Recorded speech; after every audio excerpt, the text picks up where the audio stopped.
خانهش است.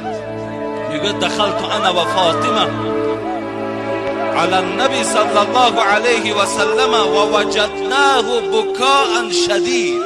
ببین یبکی بکاء شدید.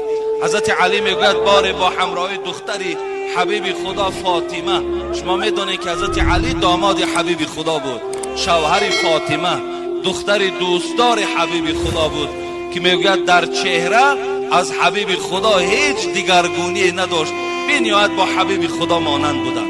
میگوید بار دست فاطمه را گرفتم و خانه خسوری خود پدر یعنی فاطمه حضرت رسول اکرم آمدم و وجدناه یبکی بکاء شدید. آمدم که مثل کودک گریه دارد، بسیار یک گریه سخت داشتند. فقلت یا رسول الله فداک امی و ابی. حضرت علی میگوید وقتی گریه حبیب خدا را دیدم خیلی ناراحت شدم، فکر کردم از دست یگان نصرانی باشد، از دست یگان یهودی یگان رنجش در حبیب خدا پیدا شده باشد. گفتم ای حبیب خدا پدر و مادرم فدای تو بود، ما الذی ابکاک، چی شد که تو اینقدر گریه داری؟ حبیب خدا گشته و به جانب فاطمه و جانب علی چی گفتن؟ گفتن زمان همون شب معراج یادم آمد، شبی که حبیب خدا پیش خداوند رفته بود، سیر جنت و سیر دوزخ کرده بود. گفت همون زنهایی که در عذاب دیدم همونها پیش خاطرم آمد، دیگر هیچ طاقت ایستادن نکردم، برای زنهای امتم گریه میکنم. فاطمه وقتی که نام زنها را که شنید در حال از حبیب خدا پرسید ای پدر عزیز، گفت چگونه زنها دیدی و چگونه عذاب دیدی؟ خواهرای عزیز انشاءالله من باوری دارم این صدای من شاید به گوش اونها رود، این سخن حبیب خداست. رسول اکرم گفت دیدم یک گروه زنها را دیدم که از مویهای سر آویزان بودند، از مویهای سر آویزان بودند. دویم گروه را دیدم که از زبانها آویزان بود، در حلق اونها چرک و زقوم همون دوزخ ریخته میشد.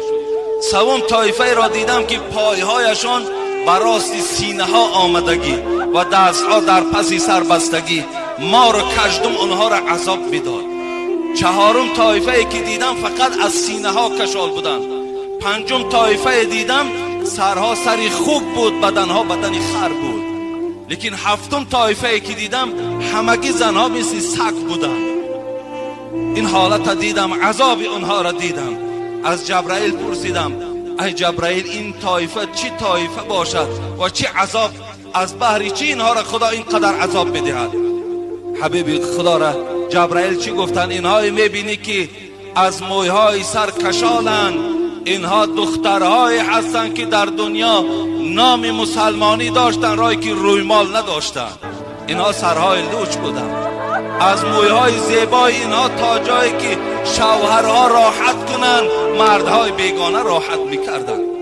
از این پریچاسکه هایی که اینها برای پیدا کردن و برای آماده کردن زنا چقدر زیبا پریچاسکه ها میکردن، اینها همون طایفه های هستند که در دنیا موی سری خدا مردهای بیگانه را نشان دادن. اینها را خدا به همین خاطر از مویهایشان آویزان کردن. گفت دویم طایفه که از زبان کشال بودن. فاطمه میپرسد اونها چگونه بودن؟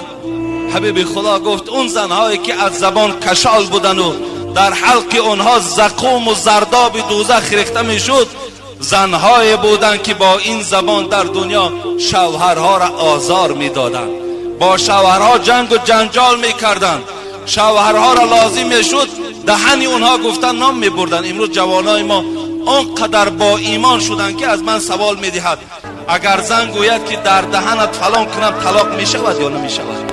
من میگم همین معامله را کی کرد؟ میگد عائله من بر من کرد. تو چی؟